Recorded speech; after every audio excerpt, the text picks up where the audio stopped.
All right, we're live. So, hello everyone who's tuning in, and welcome to Mentl.Sesh episode 10.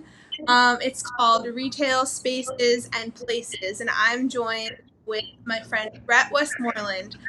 So I'm gonna read your bio right now from the poster because it's easier than trying to remember. Okay, so Brett Westmoreland is a Brooklyn-based marketing professional and writer and wannabe artist from the Florida Panhandle. With equal passion for business and creativity, Brett's professional experience has spanned across various aspects of the retail industry, from buying to branding, and he doesn't see himself leaving anytime soon. He typically likes to spend his days learning, relaxing, being curious, being creative, dancing, and decorating, but he usually spends his days stressed and reminding himself that he doesn't have to be. So welcome, Brett. How are you today? That's me. I'm good. I mean, in the nature of my bio, I'm nervous. I'm stressed, but it's okay. It's okay. No, I'm so happy to have you on here, and you're someone who's been a friend for a little bit now, and we actually met through a mutual friend. And I'm Nice. happy that you're willing and you're here to speak about your journey, mental health, and probably so much more in between.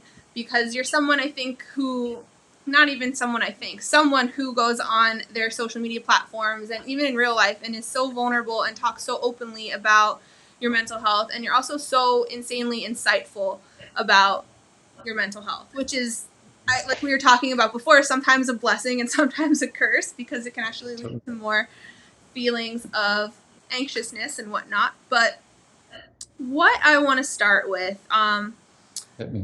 let the people know where you're from, where you're based currently, um, and kind of how you ended up in your current role as a marketing professional. Okay. Yeah.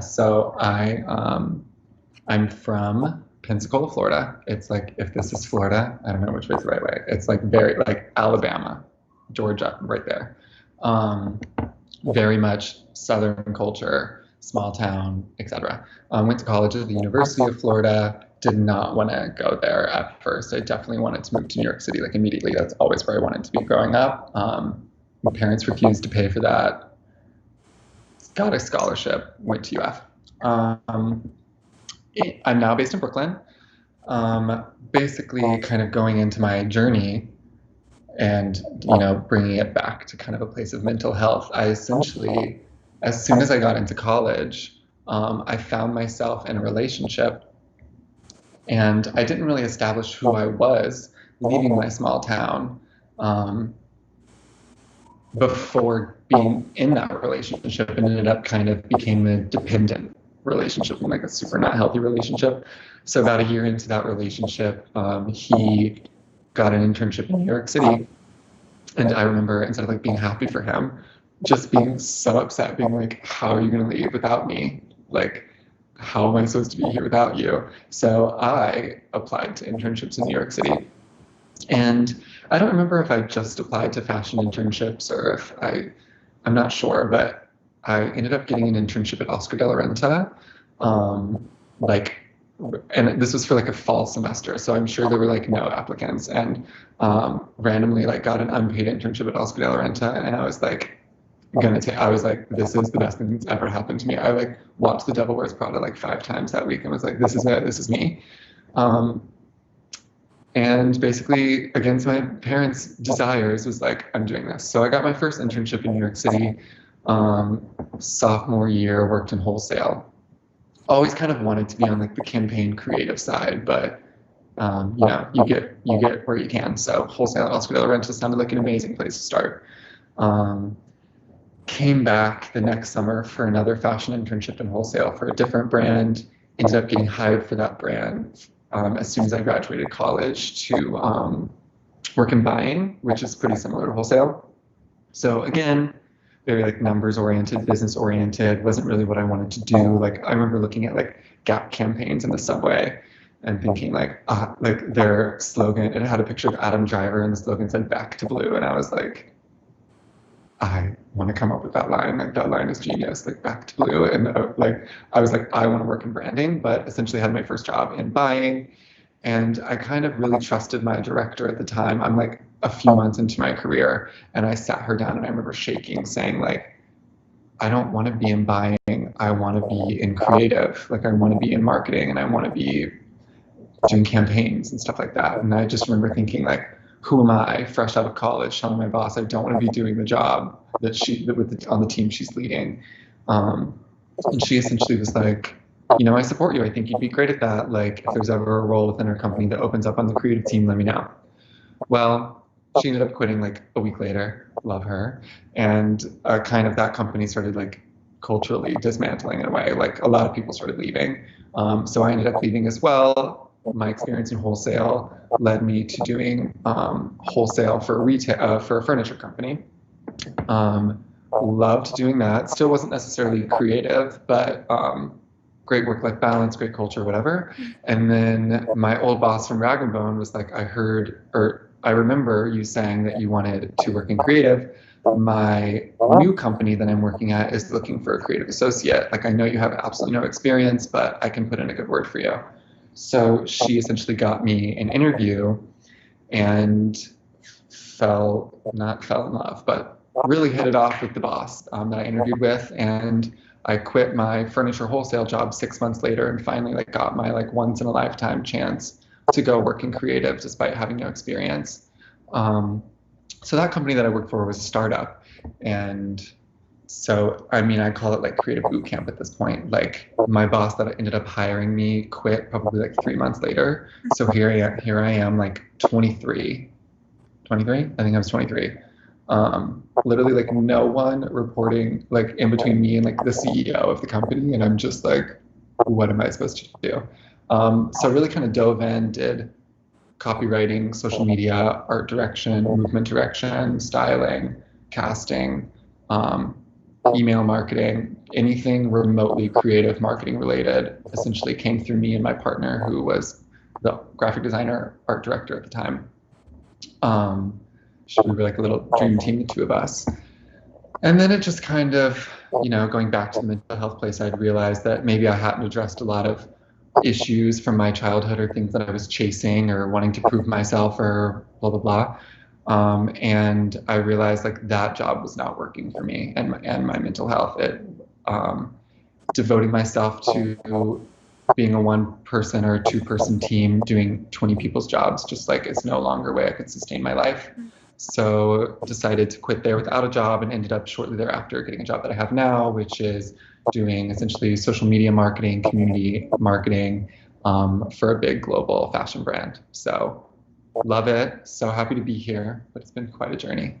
And I think it's super inspiring, though, how you essentially manifested. And I'm not even a fan of the whole idea of manifesting. I think it's sometimes a little, I don't know, out there. But you essentially were like, I want this, and you spoke up about it. One, which I think is really intimidating for a lot of people, especially in the industry that you're in, to be able to talk about what your goals are, where those jobs are very demanding. And sometimes, from what I hear at least, bosses and the higher ups in these companies don't necessarily understand the mental health effects on how strenuous those roles can be. And then also, getting the opportunity, and I'm assuming you probably had to learn a lot of the stuff at a very fast pace and also probably teach yourself a lot of that stuff too. So Totally. Goes to show how dedicated you truly are, and also, how much you really wanted it. I think, a lot of people sometimes in our world, especially in the social media world, we have these goals, and sometimes we feel like, if we just do fake it till you make it. But I'm not a fan of faking it till you make it. I really wholeheartedly believe in doing the work and getting there. And you're a prime example of that. So Thank you. take it from Brett. Anyone who's tuning in, don't fake it till you make it. Just do the work, and you will make it. Yeah, congrats. But I buy it. I'm drinking your Kool-Aid. I love it. no, I'm serious. You did, and for a while, I actually contemplated, a couple years ago, is social work and therapy the role I want it to be in too. I think at some point we all kind of go through that identity career crisis where we're not necessarily sure what we want and who we are, and even in our 20s we're still trying to figure ourselves out. And so that leads me to my next question is, like, were there any specific events or like any specific like situations that you can remember that kind of helped you identify like what you wanted to be, or maybe what you didn't want to be as far as career goes, or as far as your mental health goes? Yeah, I mean, so there's probably two that really stick out, and they're um, one of them was when I decided to quit that job that was unhealthy for me. Um, it was, I mean, I'd worked there almost 2 years. I was like fully running on fumes in my life, like um, becoming irritable, like smoking lots of marijuana. Like, I don't even know if I can say that, but like, that's how I got by. And yeah, like just in a really, really unhealthy place myself.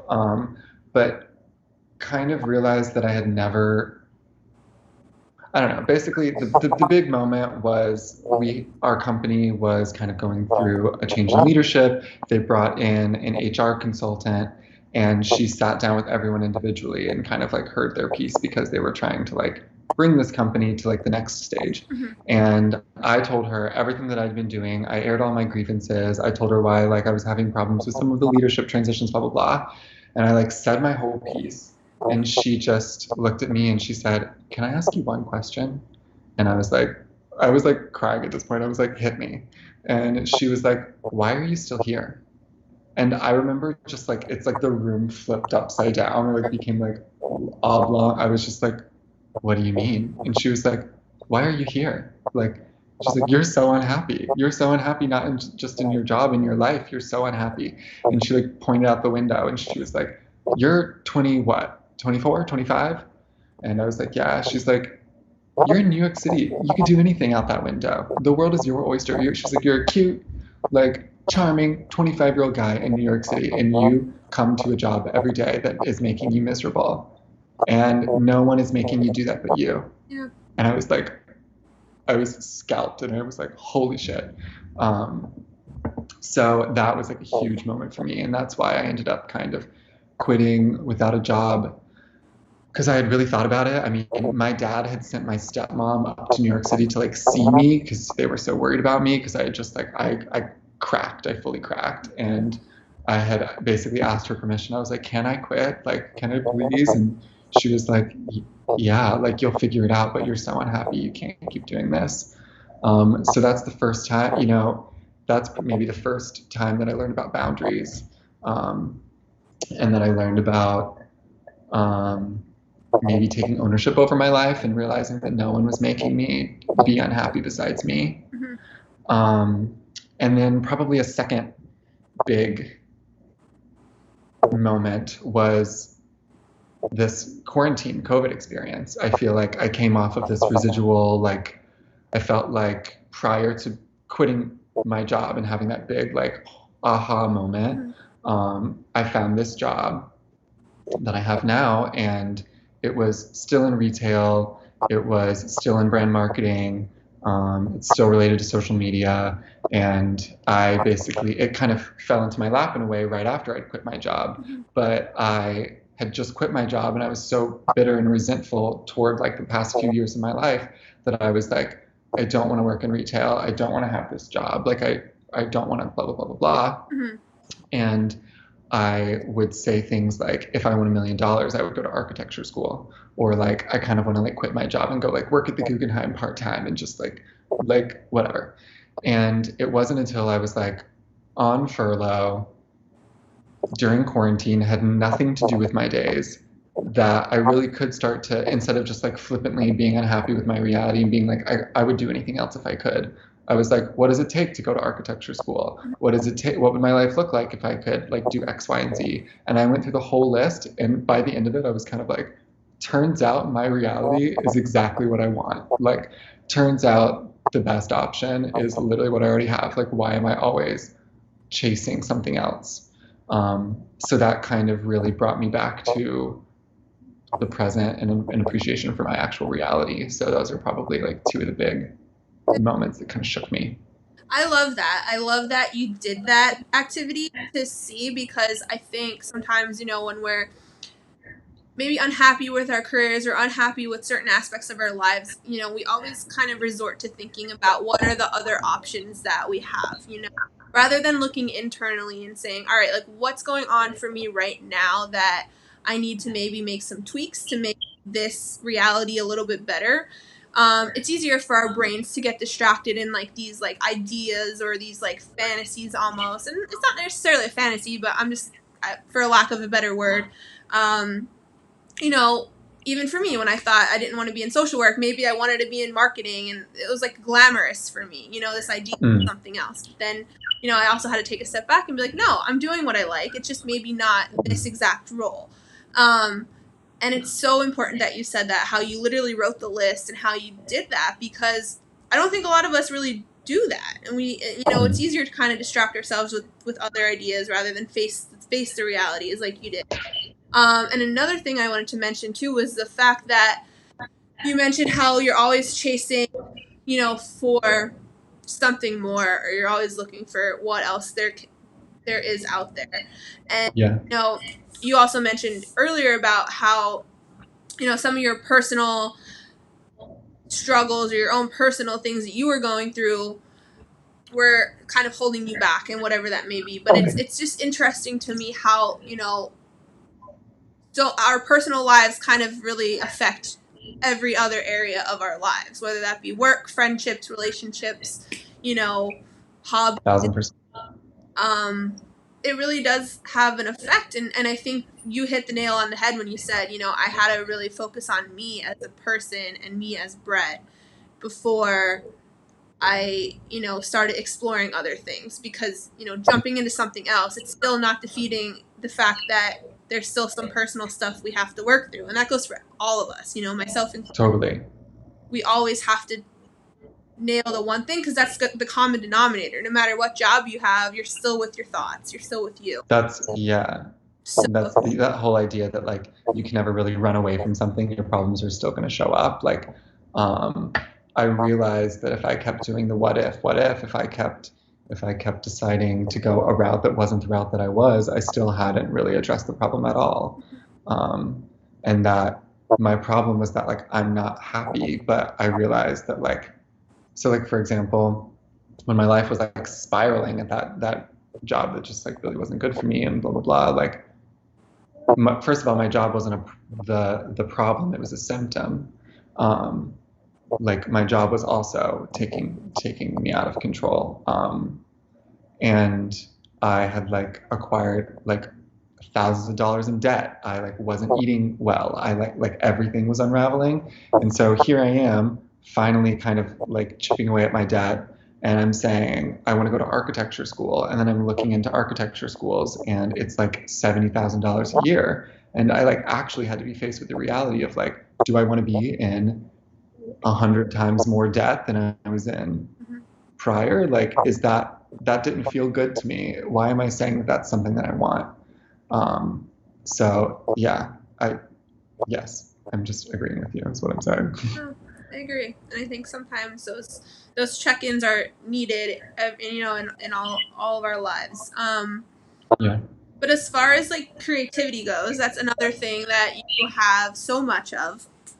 Um, I love following you on social media, not only because you're just so open about everything, but because you're so creative and you have ideas that I don't think, people even can think up sometimes. I'm like, what are they? Okay, so we'll get into that later. Like journalesque, Okay. I think journalesque is brilliant, and I love. And I don't even think you do it to like as a creative thing. It's just like it's just you, and maybe you do it as a creative thing. I don't know, but I think it's brilliant, and I think it's very down to earth, very normalized. Helps normalize the idea that we can write things out, we can talk about things, and communicate those with other people. But my first question is more so along the lines of, how do you think your creativity kind of plays a role in the work that you do? And do you notice a shift in your creativity when it comes to your mental health? as far as like good days, Okay, let me bad? think. So without being like so annoying, I feel like I'm gonna say that creativity plays a role, like plays every role in the work that I do, just because I'm kind of learning, and this is me just like playing with my thoughts. I'm not really sure where I'm at with this, but like I've been like flirting with the idea and that like we are creation, like we as humans, like our creation, we like are innately creative, like everything that we do is innately creative. And again, part of me being like, do I want to have this job or do I want to do something else? I used to separate business and like art, and I was like, I don't want to do business, I don't want to be a business person, like I want to do art. Um, and then I kind of realized that I would be doing myself a disservice if I was only going to be doing art, because maybe what the world of business need is people who are innately creative. Um, like maybe some of the best business, some of the best branding, some of the the decisions that are kind of moving our culture, our society forward are creativity in business. So whether that's like a strategic decision, I'd say that strategic decisions can definitely be creative, and some of the best strategic decisions are creative. Um, so I feel like I'm constantly using my creative brain or trying to think creative, trying to think outside of the box in anything that I do work-wise. Um, and second question was, how does my creativity differ depending on my mental Yeah, health? I guess like do you notice like when you're having, moments where your mental health feels pretty stable versus where you're having moments where maybe you're not feeling the best as far as your mental wellness goes? Do you notice any shifts in your creativity or motivation levels or Mm, ideas? yeah. Well, so some of again, maybe one of the problems that was chasing me that I realized would never go away depending on the job is my perfectionism. Mhm. Like, didn't realize that until the job that I have now that I am like hardcore perfectionist. Like, no one is harder on myself than me. Um, so sometimes the fact that my job is innately creative and maybe to be the best at it is in some cases to be the most creative, it kind of it's hard when I don't think you can create creativity like out of nothing. Mhm. um, so it's really important to stay inspired, to stay rested, to diversify your experiences so that you're constantly inspired. Or yeah, so sometimes it's like if I work on something, a strategy or something, um, and maybe it takes me into the night, and then I don't necessarily have a break or something to refuel me, or something to distract me or inspire me, or a conversation that gets my mind going. The next day I come and I have to look at something that requires my creativity, and it stresses me out because it's like I want to produce and I want it to be the best because I'm a perfectionist and I want it to be awesome and I want it to be the best idea ever, Mhm. but I'm having a hard time being creative. Yeah. So sometimes it just comes and it flows and it's amazing, and I think that is completely dependent sometimes on my mental state Yeah. and whether or not I'm rested or inspired. And as far as your mental state goes, like how would you, and there's no right or wrong answer for this, so I want to just preface this question, but how would you define mental health? Like what would you say mental health is? What a hard question. Um, It's a very broad. I don't know. I think that's something that I'm trying to figure out, because there's days like maybe today, like or recently, where I'm thinking like I thought maybe I knew, but I like don't have it figured out, and maybe that's my perfectionist in me being like, I don't feel perfect. Like, sounds like this isn't working. Um, but I guess that goes into my answer that I think that mental health is a process and it's a practice, and that like there will never be just like in like there's a reason that like Buddhist monasteries are like in the middle of nature, in the middle of nowhere, and they don't talk to anyone and whatever. Like it takes a lot to just really fully be at peace or enlightened or blah blah blah blah. So it's definitely a practice. It's definitely a process, and with all practices and processes, there's ups and downs. And for me, it really I think requires kind of two element. I'm not sure. One, I treat myself like I'm my own friend. I treat myself like I'm a person outside of myself, because again, I realized that like I would be granting my friends grace. I'd be like, it's okay that you can't do all that. Like, I completely understand. Or like, you're totally fine to feel like that. Or like, you're not a failure. Or like, it's okay. It's really not that big of a deal. But I would not I would not say the same things to myself. I would be like, no, I'm failing. This is horrible. I'm so embarrassed. Blah, blah, blah, blah, blah. And in the same breath, I'd say, but you're fine. Me and you maybe did the same thing, but you're okay. But I'm not. So as soon as I started to realize that, which I guess goes into like the second component, treating yourself as a friend, and then really like listening. So kind of listening to your thoughts, I think, is where I'm at right now. Listening to my thoughts and my words, listening to what I'm saying to other people, listening to what I'm saying to myself, kind of trying to figure out where the similarities or differences are. Listening to my body today, like when maybe I woke up last night and I said, or I went to sleep last night saying I'm going to wake up and go on a run. I wake up and I really just need to like write out my thoughts, not being upset at myself and feeling like a failure because I didn't go on a run. So really kind of like listening to yourself in the moment is something else that kind of goes into my mental health like practice and process, like kind of really using the present moment to always readjust your plan as you go. Yeah. I love that. I think that is the best definition of mental health I've ever heard. And I'm already in my mind thinking, like, yes, this is going to be the video clip for our social assets after the fact. But Perfect. what I really like too is like how you talk about, just being able to sit with those uncomfortable thoughts, like, yeah, it sucks sometimes to think like, I didn't go for a run. I wanted to go for a run tomorrow morning, and I got up and I didn't have the energy or, the motivation to do it. But sometimes, just being able to sit with those thoughts, it's okay. Like, we don't have to go for a run. It's important to listen to our bodies and, do what we need to do and meet ourselves where we're at, because yeah, like, shit happens, and if you don't go for a run today, that doesn't mean you can't go for one tomorrow or the next day or the day after. And there's, like you said, it's not linear. There's always those ups and downs. And I think sometimes for us as a society, and I think a lot of this maybe has to do with like social media, and I don't know.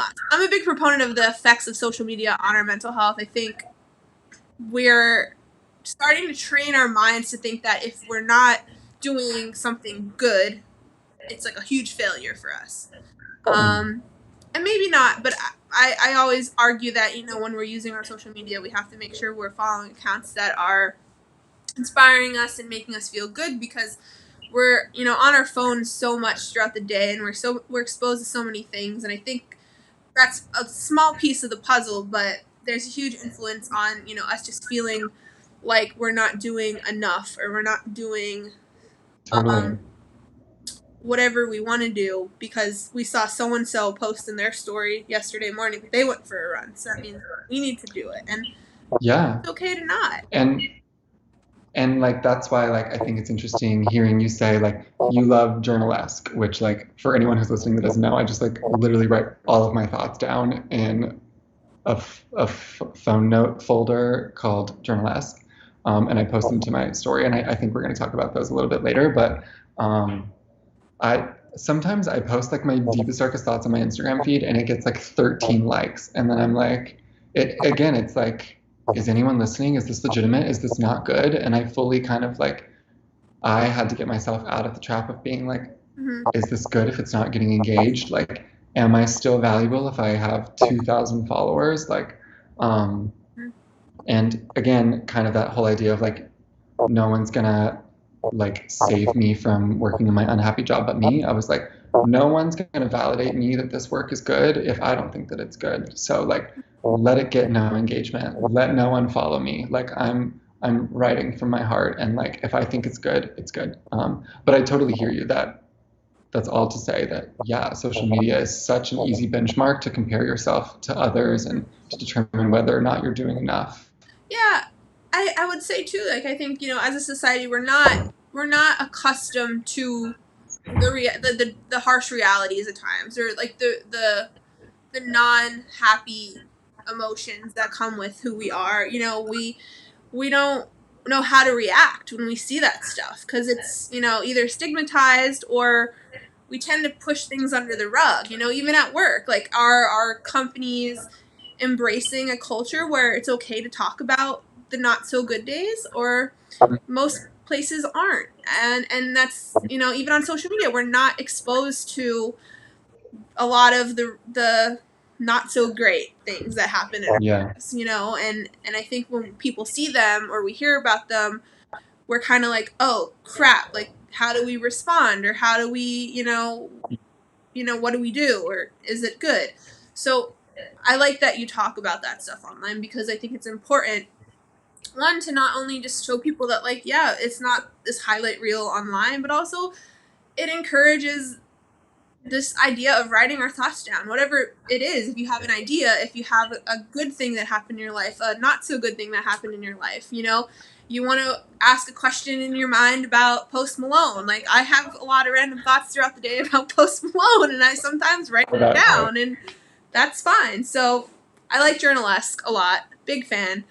But I guess going back to that too, tell us more about Journalesque. I'm actually going to pull up a post that I pulled from your.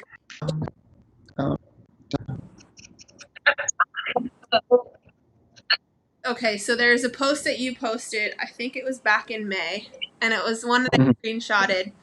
But it was on shit and how it happens, and I loved it because you talked about how there's 50% making it happen, and then 50% of letting it happen.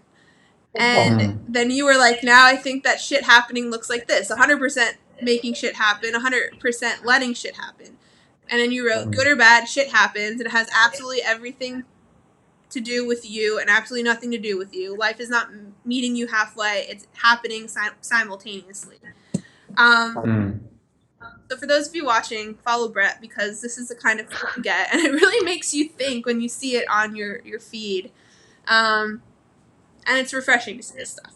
But well, thank you. It's nice to hear that, because again, no engagement. So I appreciate it. I'm glad you value it, because I'm like, is this going nowhere? It's real.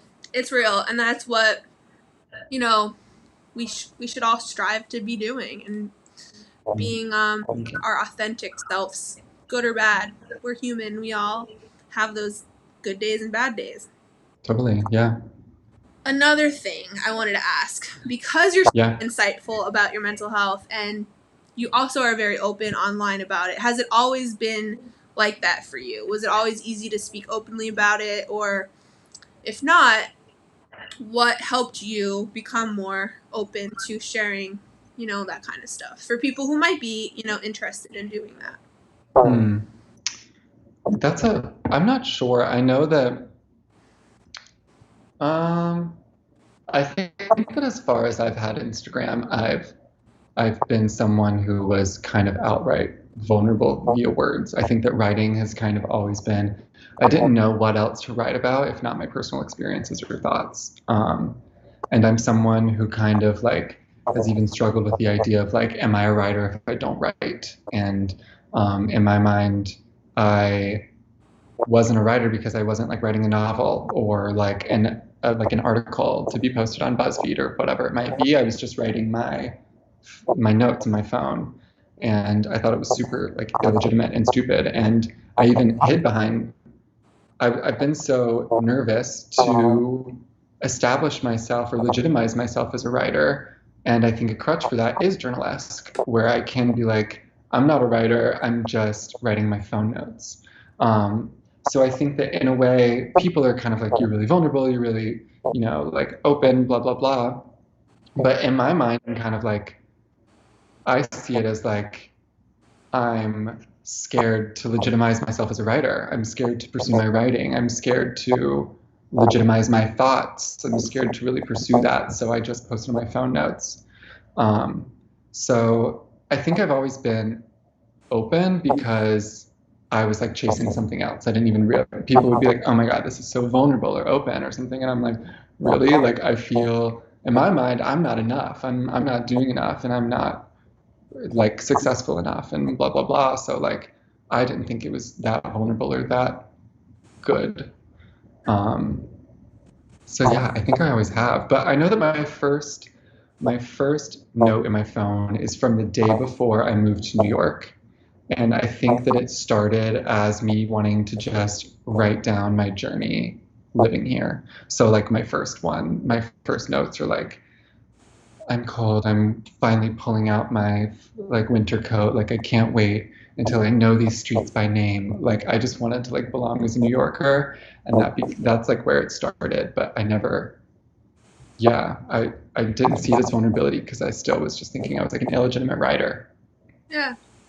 Um, that's interesting. And I noticed too, like you talked before about like your having your family's approval and almost like getting and I wonder, and maybe I'm off, but what is it about approval from others for you? Is that something that is really important? Is that something you don't necessarily care too much about?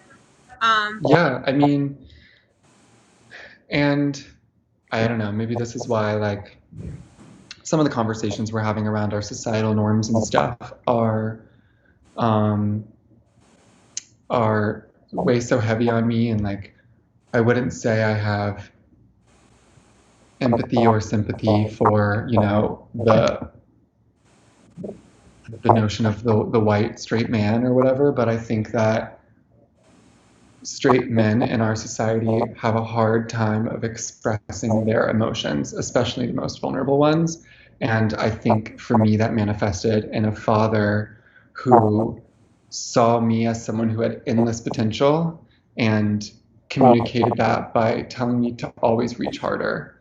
And just as a little kid, it manifested in a deep grained sense that I'm never doing enough.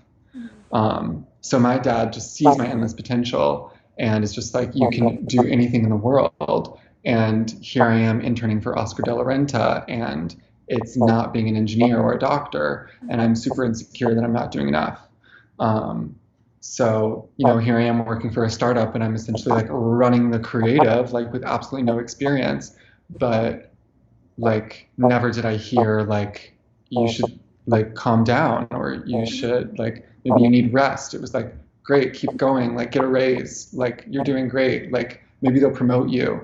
And so I was just chasing and chasing and chasing and chasing, trying to do more.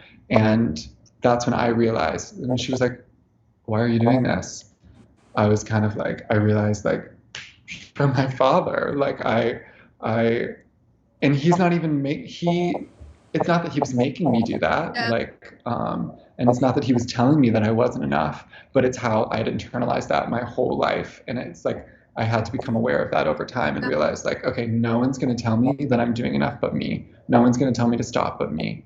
So that's kind of where that theme comes from. I'm definitely in a place now where I'm setting boundaries and I'm coming to terms with myself and I'm saying the work that I've done today is enough. Like, in fact, it's above and beyond. So I can cut it off and like rest or whatever it is.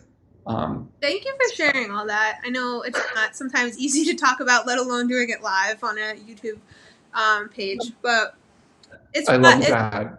it's I'm like, if you're watching this, no, please don't hate me. it's wild, and I think I relate so much to that, especially with my mom. Growing up, very similar, and it's wild because like our parents really want the best for us. It doesn't come from a bad place. It comes from a lot of love and a lot of just wanting to see us do things that maybe they never got to do, or whatever it may be, or just wanting the best for us at the end of the day. But there's like a saying that I kind of laugh at and I chuckle a little bit when I see it, but it's like, we spend a lot of our time in our adulthood trying to like fix ourselves from the stuff that our parents like put us through, essentially. Not like put us through Okay. anything, but it's wild, like, and that's the whole like psychodynamic theory of how our early childhood experiences really shape who we become as adults. And subconsciously and unconsciously, a lot of that stuff is playing in how we make decisions and how we perceive the world around us and even how we perceive ourselves. So it's interesting, and Yeah. it's just it's that's all I can say is it's interesting. Yeah. And like, it goes back to like saying that mental health is like a process and a practice. It's like that idea of me not being enough is so deeply ingrained in me. Like, just it's like a seed that was planted, like when I was born into this world, this family, whatever. Because I also, it's not just nature, like nature versus nurture. It's also in my nature too, because I'm my dad's son, who's a hardworking man. So I'm naturally hardworking, and so I'm naturally going to want to do more. Um, but it turns out like every decision, every conversation, every venture that I do, I have to tell myself that I've done enough. Okay, like say I get in a tiff with a friend or something, or they think that they haven't heard from me, and instead of just feeling so insecure because I'm not a good enough friend for them, it's like, no, like you're allowed to like make your friend, like let your friend down sometimes, and you can apologize, and that's fine. You like I'm constantly telling myself it's okay. Yeah. So Oh, yeah. 100%. And so going off of that, when you're feeling stressed out, whether it be Yeah. work, personal life, whatever, how do you like emotionally check yourself? And then what do you do like for self-care in those moments, or what do you do in general just to like help your overall well-being? Well, so lately, this is all very new. The well-being self-care conversation for me is really like less than 9 months old or something. But I'm really trying to, I'm noticing a few things need to happen, and I'm trying to figure out like what all those things are. But like, it's important to move my body. Um, it's important for me to stretch. I can tell that, there's a direct correlation between how tight my hamstrings are and how tight and jumbled my mind is. Like, um, I've noticed like a direct correlation between like the days that I roll out of bed and I don't want to make the time to do a stretch or morning yoga or whatever. Like, I didn't wring out the stress in me that day, so it just sits in me when I sit down at my desk. Um, it's important for me to see friends. It's important for me to draw. It's important for me to write out my feelings. It's definitely important in the moment to breathe, um, to pay attention to my thoughts as they're going and they're spiraling out of control, and noticing that they're spiraling out of control, and then telling myself to stop. Like, and that's usually when that breath comes in. It's kind of like, okay, I'm realizing that all of my consciousness is wrapped up in my spiraling thoughts. Like, bring it back to your breath. Like, they say, like, look at something in the room, like, use your senses. Like, my existence is not in my spiraling brain. It's right here sitting at this desk. So, like, come back to reality. So, it probably starts there, and then it's an element of like, okay, after this work or after this stressful situation, I need to go on a walk, I need to stretch, I need to call my family, I need to draw, whatever that might be. No, I love that. And then speaking of moving your body, another thing that you do is dancing. Which I'm still like, you need to where I saw you recently created a song to T Swift, one of T Swift's songs, a dance to T Swift. Not a T Swift fan. I have to say that. I'm sorry. Don't hate. It's okay. But People aren't. we actually have a question from Colin. I'm going to add it to here. Oh, hit me. Colin wants to know, could you touch on how your dancing, especially your Instagram/TikTok, helps with your mental health? Is that something you do to put yourself in a certain mood, or how does that help? Or is it just fun? So something that I realized is that, I was like a competitive dancer growing up, and I danced like that was my extracurricular. Like, and I felt sometimes like I was a little outcast in high school because I'd always like not be hanging out with my high school friends. I'd be going to dance. But in my journey to be more and do more in my career, dance really fell off when I went to college and when I came to New York, and it just fell off. And that's kind of part of uh, I it wasn't until quarantine and like TikTok started popping off and everyone was doing dances that I was kind of like, oh, like I dance. Like, um, so I think, when you're saying what do I need to do kind of to help my mental health, one of those things is move my body. Like, it's not just stretching. I'm learning that like really kind of gets me out of my mind and into my body. Like, I have dance, and that's something that I want to get back to more, and I want to start. It's not my first thought. My first thought has been to draw or to write or to breathe or to lay down or to smoke weed, like when I was in the height of, like drama city. But I'm kind of like, dance is really important. So it's something that I'm looking to integrate more back into because it's not top of mind, but I love it. No. And it does help. Well, I'm the least coordinated person, so I'm hoping maybe one day you can teach me how to at least do something. I always want to learn like a dance, and I can't because I'm literally zero coordination when it comes to dancing. Well, get with me anytime. I mean, and that's kind of similar to me being like, oh, I'm not a legitimate writer because I haven't published a book. Mhm. Like, I can't tell you how many polls I've done on like my Instagram stories. It's like, should I teach this dance that I made up? Like, who wants to do a dance class? Everyone always says yes, and I never do it. Like, it's like this fear thing for me, but like, I would love to. We should get together and do a fun, Yeah, easy dance. it'll be fun. Um, and also going off of dance, something that I was thinking of too while my wheels are turning in Yeah. my brain is how you really like all of the coping skills and all of the like relaxation techniques, as we would call it in therapy, that you utilize in your life. It's interesting because you have the one like writing things down, which is like how people would verbalize their emotions. Right? But then on the flip side, you also have the coping skill of dance and moving your body, which is something we actually will work with, you know, our clients on when they're having a hard time verbalizing their emotions to get those emotions out through that art form, through dancing, through movement, because it's sometimes really hard to find the right words to describe our emotions. It's sometimes really hard to just like pinpoint it or even talk about it. So Yeah. dance, movement, sport, things like those are really great to get those emotions out without having to like verbalize it. So I Yeah. love that you have like kind of encompass the whole kind of spectrum of coping skills because um, I think that really helps. So anyone that's tuning in can really think on that. If there's a verbal slash nonverbal way, try and find one of each when you're doing your coping skills because it's. Cool. Yeah. Let's see here. Let me look at my questions. Okay, so we're getting down to the end here. Do you have any um advice to people who are younger than you that might be wanting to pursue a similar career path? Hmm. A similar career path. Well, I don't know. I'm like, what is my career path? Um, I'd say for me, it just kind of became about doing what was right in front of me. And and similar to that post that you brought up, life has 100% everything to do with your decisions, and it has 100% nothing to do with your decisions. So it's kind of like, I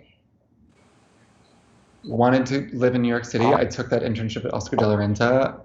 It was in wholesale. It's not what I wanted, but it was a step in the right direction. And then, I had another internship that wasn't what I wanted, but it was, I didn't know it at the time. It was a step in the right direction. I got a job doing not necessarily what I wanted. And I spent all my time in that job being unhappy because it wasn't what I wanted. I was so unhappy that I told my boss that I wanted to do something else. But at least verbalizing that was my way of doing it has 100% everything to do with you. That was me verbalizing what I wanted, was the action that I could take. I had no clue that on the back end, a job would open up in her world at her company. So that's kind of where those two things really overlapped. But it's just really like, take your situation that you're at now, set your goal on, or your eye on what you want to do next, and really kind of like do what you can, like to make that happen, because pushing them a little bit. Doors don't just open up for people who aren't, looking to walk through a door. Um, so that's, I don't know if that's any advice. I'm not sure if that's advice, but um, it's just kind of like be open and kind of like take a half step forward toward what you want. And that's the only way that it will really kind of like catch you and meet you there. Amazing. I love that. One more question, and then we'll get into rapid fire, which is always. Uh-oh. But do you have any resources or any mental health like accounts or people or books or organizations, anything in that whole realm of So many. news? Um, well, just kind of going on my little journey. When I quit my job and like spiraled and was like, I don't know what I want to do, blah, blah, blah. I discovered Mel Robbins, which I'm not sure. Do you know Mel Robbins? Mm-mm. Maybe I do. I follow. Is she a therapist? Someone? She's a therapist or a life coach or something. but she has like a TED talk called the 5 second rule. But essentially, what really kind of got me for her, she has an audiobook on Audible called Kick Ass. And it's her, each episode was a new person who was saying like why they weren't where they wanted in life, why they weren't happy with their life, why they felt stuck, why they felt like they hit a plateau, why they've never been happy, blah, blah, blah. And her whole, I mean, it was called Kick Ass. Her whole, like reason for having conversations in that audiobook was literally being like, it's your own fault. Like these are things that you haven't worked through. Like here's what you're telling yourself. Here's what you haven't worked through. Here's what you're avoiding. Here's how you're coping. Here's how that's never going to change.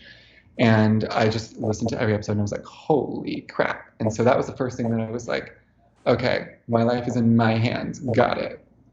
So Mel Robbins' Kick Ass was a really big one. Even in that same like weekend, I had gone to Hawaii for like a week and like researched a whole bunch of crap.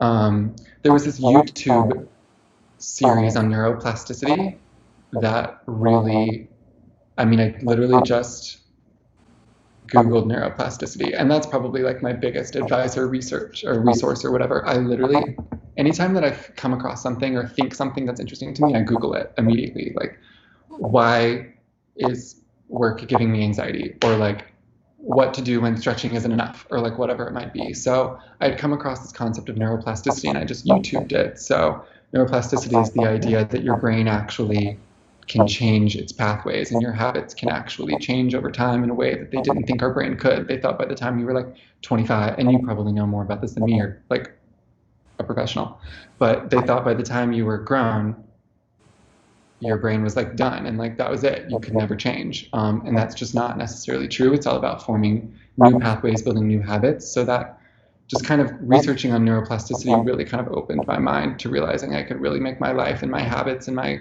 thoughts be whatever I wanted them to be. And then that's when I discovered Brene Brown, or when my therapist, that's when I discovered therapy. And then my therapist suggested Brene Brown, which really kind of having conversations around shame and vulnerability, I think has bettered me in all of my relationships, and has bettered me on my own. So I'd say that was like the core chunk of like transformation resources, and everything has come from there. I love that. We'll add that stuff to the YouTube description of this video. So Well, if you're interested in checking any of those resources out, we'll make sure we put them in there. Brene Brown is fantastic. I remember when you were doing your podcast and you talked a lot about the importance of side hustles and everything she was talking about with that, and how it helps give us, some meaning to our lives other than just the redundancy of going to work and our 9 to 5s every day. And yeah, I think she's great. So cool. if you're ever watching, hey, we love you. All right, let's do rapid fire. Okay. These are What does this fun. mean? What? You ask me questions? Yeah, I'm just gonna ask you some silly questions, and maybe the first thing that comes to your mind. It might be a little bit longer. You might have to think about some of them, but just fun. Okay. Okay. What's one song you'll never get tired of? This is so hard. Why am I blanking? I love so many songs. Tame Impala. Anything? No. Casey Musgrave's Slow Burn. Okay. Bam. Okay. Favorite social media platform? YouTube. Ooh, I did not know that. Favorite TikTok dance trend? I don't know. What's the one where you just do the slow, stupid thing? I love doing that with my friends. That one? Is that one? Yeah. I don't know. Yeah, I don't know what that's called, but that one. If your life was a movie, what movie would it be? Oh God. My first thought was Brokeback Mountain, but that's so stupid. But we'll just go with that because it's funny. And do you have a guilty pleasure TV show? I don't think so. I don't really watch TV. It's so sad. I hear you. I'm right there too. I don't watch TV much, other than The Bachelor and American Horror Story. Those are like my two shows. I'll say I love Elite. Elite on Netflix. It's like Spanish. It's iconic. Everyone should watch Elite. Okay. Very cool. All right. So Brett, do you want to let everyone know where they can find you, social media, whatever, and we'll sign off. Yeah. Um, Bretticus, Brettikus, across like any and all platforms. Very cool. I'm so grateful to be here. Thank you for having me. This has been so fun. Of course, and thank you for your time and thank you for sharing all of your insight. I'm gonna have a field day tomorrow, going through and cutting out clips from this stream. It's gonna be fun. Cool. I'm so excited. All I right. feel like you're legitimizing me as like someone who's in my head a lot. I feel like now I'm out in the world. No, you're good. You're good. I get why Cool. you're in your head. I think we're like sometimes the same person in that sense. So I get it. But Okay. so all right. Well, thank you to everyone who tuned in. We will be announcing our August Mentl.Sesh guests very shortly. Um, but thank you to Brett and go follow him on his social media. Bye, everyone. Bye.